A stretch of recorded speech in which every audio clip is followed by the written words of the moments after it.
Our first guest tonight joins us to discuss the latest drivel emanating from the Dems. He was also one of 12 House Republicans to call for the declassification of the FISA application used to spy on the Trump campaign. Joining us tonight, Congressman Louie Gohmert, who serves on the Judiciary Committee, a member of the House Freedom Caucus. Congressman, great to have you with us. First, your reaction to what is going on. I mean, Maxine Waters, Nancy Pelosi, this has become a personal attack, and it hardly looks, it may be, but it hardly looks like a winning strategy. Well, you said that no Democrat had an explanation for the great success of this president, but there was one, and you mentioned him, Obama, 102 times. I can't believe it. But yeah, he had an answer. He said, everything that Trump's done, actually, I did that. Yeah, but he didn't build that. We know that. He didn't make that happen. It was Trump. I mean, every policy he had, whether it was the regulations, the overtaxing, going after the producers of oil and gas, I mean, they really made life tough for businesses in America. And so anyway, of course, as soon as he was gone and we had President Trump, things started getting better. But he gets no credit for that other than what he credits himself.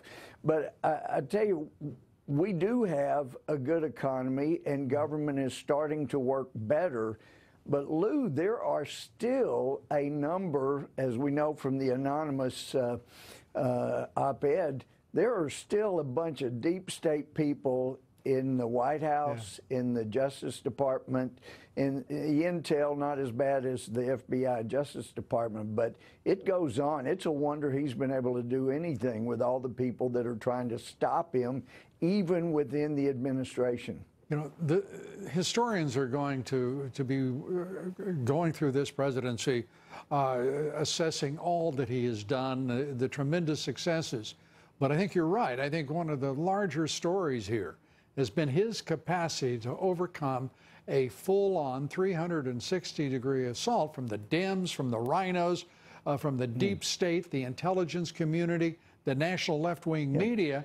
And this president, if the American people ever wanted to look at a test for a president, this president has been in that test. Unbelievable. He's met it.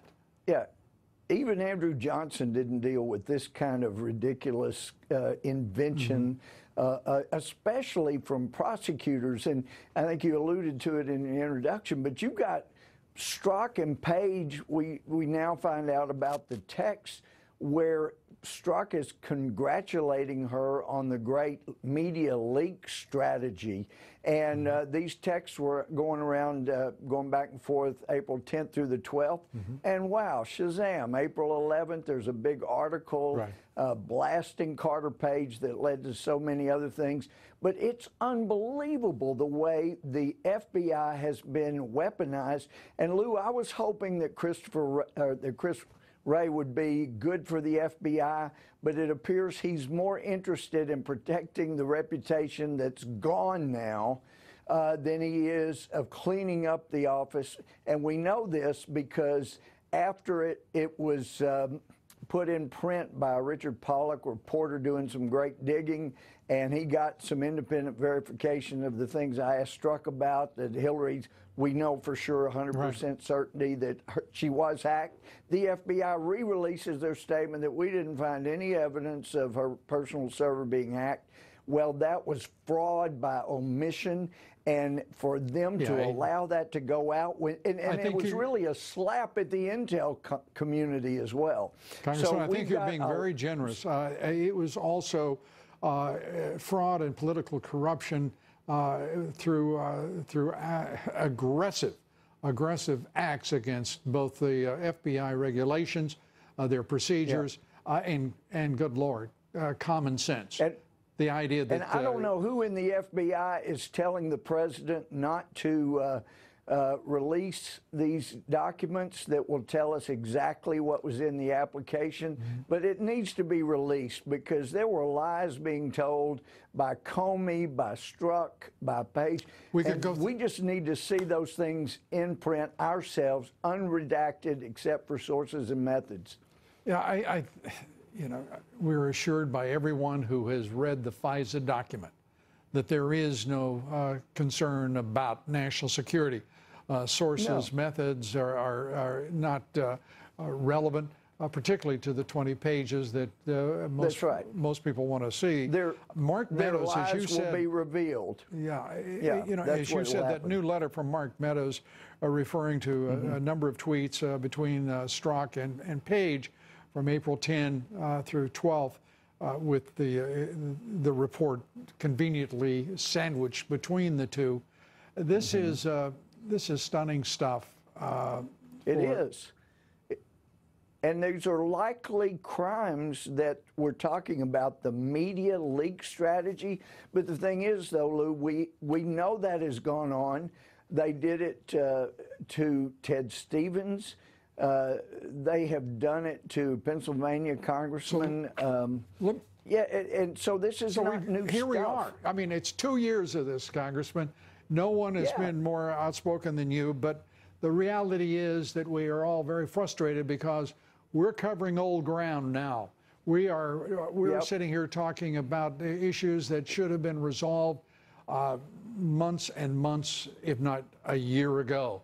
And you know, I just want to turn next to a president who's been frustrated at every quarter, or at least they've tried to, like the Energizer Bunny.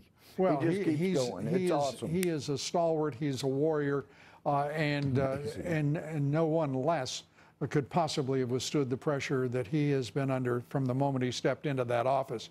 I do want to ask about what your leader, Speaker Ryan, and Mitch McConnell, the majority leader of the Senate, are doing to this president, because it looks like they have brewed up a hot mess, and they're trying to serve it up as an extraordinary delicacy, a clever strategy. 3 spending bills, you know, I mean, come on. At what point is the Republican Party... Wait. Yeah. At what point is a Republican Party and the conference going to wake up and say, get the hell out of here, Ryan? I mean, he's retired in place.